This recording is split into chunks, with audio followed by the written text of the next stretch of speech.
अभी जो वीडियो बोली उसी का दूसरा पार्ट है। छोटा सा कुछ पॉइंट्स फिर याद आए, रह गए, और मैंने उसको कैंसिल कर दिया था, मतलब बंद कर दिया था। मैं यहाँ पर ये कहने जा रहा हूँ कि जो इस वाली बहुत समझदार बहुएं होती हैं, पत्नियाँ होती हैं, वो अपने पति के परिवार को लेकर भी किसी प्रकार की भी शिकवा शिकायत ज़्यादा नहीं करती हैं। किसी प्रकार से भी किसी को झूठा बनाना, मतलब भाई तो झूठ बोलते हैं, तो ऐसे हैं, बेकार हैं, या देखो मैं तो ऐसा नहीं, वो उसके और उसके परिवार की तारीफ किए चलेंगी, झूठी सच्ची जैसा भी हो, अच्छे ढंग से, ताकि उसको पति को लगे यार ये तो मेरे परिवार की तारीफ ही करती है। कोई बात उसको खले भी तो भी रोना धोना नहीं करेंगे, और कोई बात अगर उसको खलती है तो भी धीरे से क्या कहते हैं घुमा फिरा के रख देंगे। हाँ शायद ये वाली बात कहते हैं, शायद उनको हो सकता है नहीं आई होगी समझ में, वो भी बहुत मौका देखकर बातों ही बातों में, चलिए कोई बात नहीं, सब समय ठीक रहेगा। पति कान में बात भी डाल दी और बात भी सरका दी, कुछ नहीं, चेहरे पे हाव भाव नहीं, हंसते हंसते मुस्कुराते बोल दिया ठीक है ना, प्यार से करके, बस कोई नहीं, कोई बात नहीं, बड़े लोग हैं, ऐसा ही होता है, कोई नहीं मैं मना लूँगी वैसे तो, मतलब लेकिन रोज़ का नहीं। तो ये बहुत सारी चीज़ें हैं, उनको हर तरह से मालूम है कि मेरे को घर वालों को भी कैसे एडजस्ट कर रखना, सबको मतलब बहुत तरीके से, ठीक है ना, उस जगह पर क्या मैनेज करके चलती हैं। वो कभी भी परिवार में अगर भाई भाइयों में लड़ाई जाए, उसके पति में कोई वाद विवाद हो जाए, माँ बेटे में हो जाए, बहन भाई में हो जाए, या कुछ और कुछ बात हो जाए, कहा सुने, वो कभी बीच में नहीं पड़ेंगे, कभी नहीं पड़ती बीच में, ठीक है ना, वो अपना चुप रहेंगे, क्योंकि देखो ये आपका मामला है, मेरा बीच में पड़ना उचित नहीं, ठीक है ना। बाकी वो फिर समझाएंगे इनको, नहीं तुम्हें ऐसे नहीं करना, क्योंकि वो पति अपनी माँ को जरूर बोलेगा, वो कहेगा देखो मम्मी इसने एक बार भी शब्द ना भाई के लिए नहीं बोला, या मतलब अपना जो भी देवर जेठ जो भी लगा, या ननंद के लिए या आपके लिए कुछ नहीं बोली, तो उल्टा करिए आप क्यों बोलते हो इतना, आपने क्यों करा, भले ही चाहे आपकी गलती नहीं, लेकिन आपको क्यों बीच में पड़ा, या आपने क्यों ऐसा बोला। इससे क्या है, उसको मालूम है कि ये बात वहाँ तक जाएगी तो तुम्हारा क्रेडिट तुम्हें मिलेगा।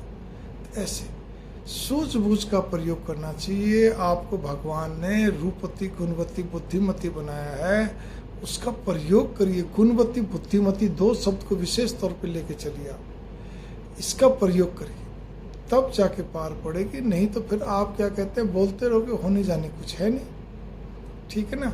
वो भी बस सुनता जाएगा, हूँ वहाँ करता है, कुछ नहीं। उसको देख लो आप कि उसका क्या पॉजिटिव है, क्या नेगेटिव है, किस चीज़ पे खुश होता है, किस पे नहीं होता है, क्या पसंद है, क्या नापसंद है, उसकी है, उसकी बहन की है, भाई की है, परिवार में और सदस्य, सासू माँ की है, सारी सोच समझ के चलिए, तब कैलकुलेट करके तब वहाँ पे उस ढंग का अपना जांचा जचाइए। घर को सुधारने का प्रयत्न मत करिए कि मैं ये चीज़ सुधार दूँ, या उसकी ये कमी, मैं तो जी सच बोलती हूँ, जी सच सुनना पसंद करती हूँ, हर क्यों का जवाब चाहिए, स्पष्टीकरण चाहिए, ताल ठोक के बहस में, तो ऑफिस थोड़ी बसाना है भाई, घर बसाना है। घर के अंदर ये बातें नहीं चलती हैं, ठीक है ना। ये तो आपके प्रोफेशन में, ऑफिस में, वहाँ पे चलती हैं, वो भी अपनी जूनियर के साथ, सीनियर के साथ तब भी नहीं चलती, ठीक है। तो इसीलिए बहुत ही आपको सूझबूझ से चलिए, मुस्कुराते हुए चलिए। कभी अगर आपको कोई बात का दुख भी हो जाए, कोई बात चुप भी जाए, तो कोई बात नहीं, इग्नोर करिए। ज़्यादा चुप जाए तो भी पति के आगे आंसू नहीं बहाना, ताकि सास को भी ये लगे कि जल्दी से कोई बात बोलती नहीं है पति को, ठीक है ना।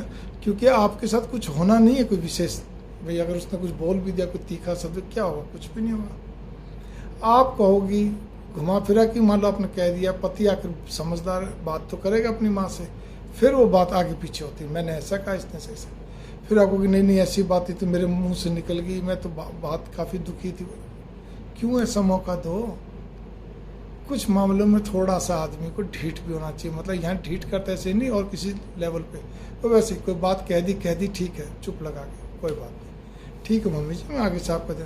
क्योंकि आफ्टर ऑल कोई भी बेटा, आपका भाई भी अपनी माँ से अटैच है, तो उसका भी जहाँ आप गई हो वो भी बेटा अपनी माँ से अटैच है, ठीक है ना।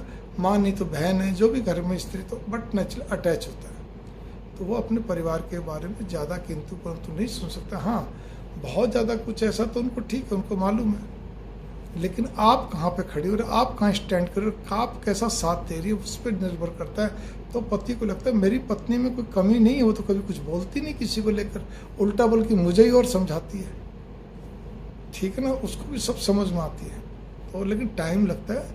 इससे पहले कि मुफ्त हैं, हम क्या करते हैं, बच्चे छोटे होते हैं, सब उसी में लगे रहते हैं, हम अपने बारे में मजबूरी बताते हैं, हम भी सारे दिन थके रहते हैं, वो करते रहते हैं, तो वो नहीं कर पाते हैं।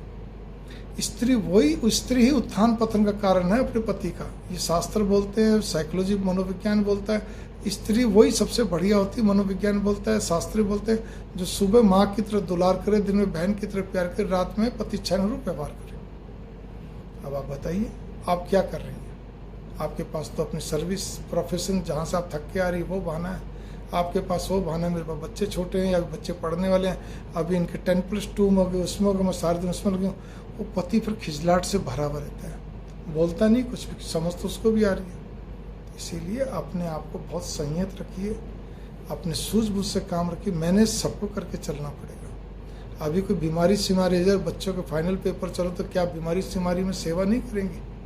करेंगी ना। सब कुछ हो, कोई दुर्घटना ना, भगवान ना करे, कोई हादसा हो जाए कुछ तो आप करेंगे नहीं करेंगे? तो ये चीज़ बहुत जरूरी, क्योंकि अगर लंबे समय तक ऐसा चलता है, बच्चों की पढ़ाई तो चलती रहेगी, आप उन्हीं में लगी रह जाती है, तो पति अंदर अंदर घुटता चलता है, भिजता चलता है। कुछ मतलब एक्सट्रोवर्ट होते हैं तो वो क्या कहते हैं, बाहर की तरफ मुड़ लेते हैं, फिर दोस्तों में टाइम बिताना, पहले और कहीं भटकाव होना। इस जो इंट्रोवर्ट होते हैं वो डिप्रेशन में आ जाते हैं, या फिर अपने परिवार की तरफ मुड़ जाते हैं, या जो भी कुछ अपने और किसी में लगे रहते हैं। फिर वो एक बार कहते हैं ना, डोर कट गई तो पतंग अपना बहती चलती है, पकड़ में नहीं आती, फिर बहुत मुश्किल हो जाती है। मेरे शब्दों को, मेरे भावों को, भावार्थ को बहुत गहराई से लीजिए, जीवन को सुखमय बनाइए। मंगल कामना, नमस्कार।